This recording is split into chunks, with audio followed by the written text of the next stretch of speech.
საქართველოსა და ევროკავშირის წევრ ქვეყნებს შორის უვიზოდ მიმოსვლა შესაძლოა ცალმხრივად შეჩერდეს. ამის ერთ-ერთი მხარდამჭერი პოლონეთის პრემიერ-მინისტრი დონალდ ტუსკია, რომელსაც 11 ივნისს სეიმმა იგივე პარლამენტმა მთავრობის მეთაურის მანდატი ხელახლა გამოუცხადა. მან დეპუტატების წინაშე გამოსვლისას თქვა, რომ მიგრაციის შესაჩერებლად ზომებს მიიღებს. განსაკუთრებით კი საქართველოს საკითხი გამოყო და აღნიშნა, რომ მიგრაციის გარდა საქართველოსთან დაკავშირებით ავტორიტარული ნიშნების მქონე ხელისუფლებაც პრობლემაა. 4 dni temu 50 Gruzinów podejrzanych. სრულიად მზად ვარ, რომ ყველა არსებული მეთოდი გამოვიყენოს საერთაშორისო სამართლის შესაცვლელად, რათა არალეგალური მიგრაციის რისკი, მიგრაციის ეს ტალღა მინიმუმამდე შევამციროთ. 4 დღის წინ კრიმინალურ აქტივობებში ეჭვმიტანილი 50 ქართველი იქნა დეპორტირებული. საჭირო უმრავლესობას ვქმნით, რათა შევზღუდოთ და ან შევაჩეროთ უვიზო მიმოსვლა, მათ შორის საქართველოსთან. იმის სრულად გათვალისწინებით, რომ ქართველების 1/3 ის ხალხია, ვისაც სრულად სურს ჩვენი ღირებულებების გაზიარება, მაგრამ ვიცით რა არის პრობლემა. ეს მხოლოდ საქართველოს არ ეხება. ბოდიში ქართველებთან, ვისაც შეიძლება ეწყინოს, მაგრამ მთლიანობაში ხალხის უვიზოდ შემოსვლის შეზღუდვის ძლიერი მხარდამჭერი ვარ იმ ქვეყნებიდან, რომლებიც, როგორც საქართველო, აღარ სცემენ პატივს ევროპულ სტანდარტებს, რომლებიც ავტორიტარული მმართველობისკენ იხრებიან. ეს ეროვნულ დონეზე მისაღები გადაწყვეტილება არ არის. ევროკავშირის ელჩმა საქართველოში პაվել ჰერჩინსკიმ თქვა, რომ ამ ეტაპზე ქართველების ევროზონაში უვიზოდ მიმოსვლას საფრთხე არ ემუქრება, თუმცა საკითხი აქტუალურია. მანვე აღნიშნა, რომ უვიზოდ მიმოსვლა მხოლოდ დიპლომატიური პასპორტების მქონე პირებს აქვს შეჩერებული საქართველოს მთავრობიდან. რამდენიმე წელია საქართველო ევროკავშირთან ურთიერთობებში პრივილეგირებულია. ჩვენ გავაფართოვეთ საქართველოს შესაძლებლობები ევროკავშირში უვიზოდ მიმოსვლასთან დაკავშირებით. აქამდე ყველაფერი კარგად მიდიოდა, თუმცა როცა ვეხებით საქართველოსა და ევროკავშირის ურთიერთობებს, თითქმის ბოლო 1 წელია სიტუაცია რადიკალურად შეიცვალა. მე ქართველებს ყოველთვის ღიად ვეუბნები, რომ მდგომარეობა რთულდება და ამავდროულად ქართველი მაღალჩინოსნები ისეთ გადაწყვეტილებებს იღებენ, რაც საქართველოს კიდევ უფრო აშორებს ევროკავშირთან. საქართველოსთვის ევროკავშირთან უვიზო რეჟიმის შეჩერების შესახებ გადაწყვეტილება ევროკავშირის წევრთა უმრავლესობამ უნდა მიიღოს. თუმცა საქართველოს მოსახლეობას მინდა ვუთხრა, რომ ამ ეტაპზე თქვენს სავიზო რეჟიმის ლიბერალიზაციას არაფერი ემუქრება. ვიზები მხოლოდ დიპლომატიური პასპორტების მქონე მოქალაქეებს დასჭირდებათ. ქართული ოცნების სამთავრობო და საპარლამენტო ლიდერები პასუხობენ დონალდ ტუსკის ამ განცხადებას და ამბობენ, რომ ეს შანტაჟია. ისინი მოუწოდებენ ევროპელ ლიდერებს პატივისცენ ქართველი ხალხის არჩევანს და გაუფრთხილდნენ ქართველი ხალხის თვალში ევროკავშირისა და მათი ქვეყნების იმიჯს. ჩვენ პოლონეთის პარლამენტში მოვისმინეთ რეალურად მუქარა ქართველი ხალხის მიმართ.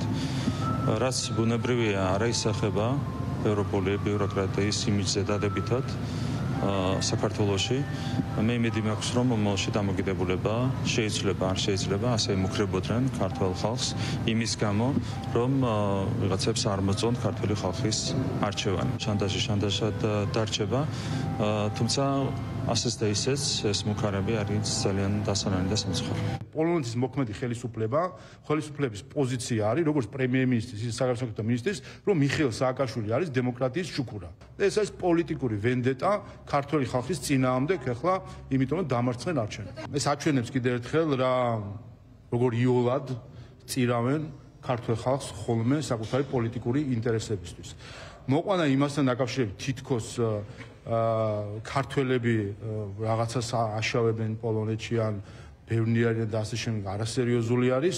რაც შეეხება დიპასპორტებს და ევროკავშირის ელჩის განცხადებას, კარგი იქნება თუ იტყვის 2010 წლის საერთაშორისო ხელშეკრულებით, რომლითაც დიპასპორტებზე უვიზო რეჟიმი ვრცელდებოდა, რომელი პუნქტის საფუძველზე იქნა ეს გადაწყვეტილება მიღებული.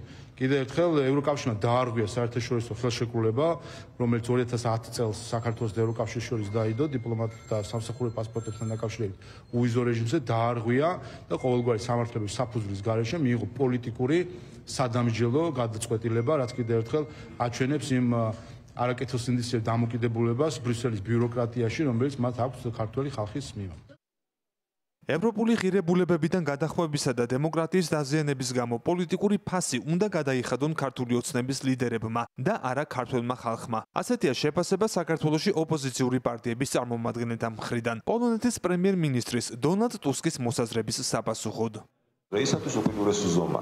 ეს არის სამწუხაროდ უვიზო რეჟიმის გაუქმება, რაც ჩვენ არ უნდა დაუშვათ. ჩვენ ყოველთვის ვიყავით მომხრე იმისა, რომ სანქციები ევროკავშირის მხრიდან დაწესებული იყო მხოლოდ იმ მაღალჩინოსნების მიმართ, რომლებიც თავად არიან პასუხისმგებელი საქართველოს ევროპული მომავლის დაზიანებაზე.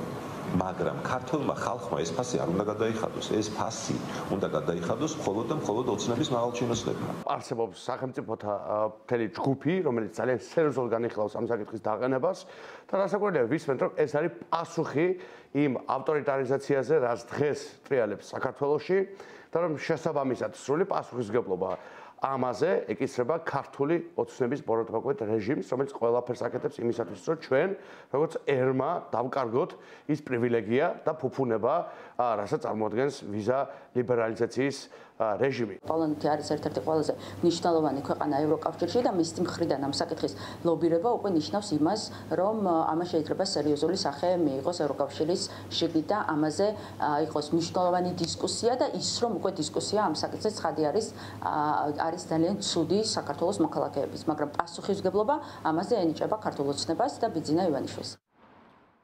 ახლა პოლონეთი ევროკავშირის თავმჯდომარე ქვეყანაა და ამ გაერთიანების ერთ-ერთი წამყვანი სახელმწიფოა.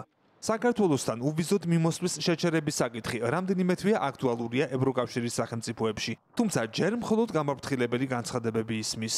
უცნობია, მიეცემა თუ არა ქმედითი მსვლელობა საქართველოს მოსახლეობისთვის და ჩვენი ქვეყნის ევროპული მომავლისთვის ამ უმნიშვნელოვანესი მიღწევის ევროკავშირში უვიზოდ მიმოსვლის გაუქმებას.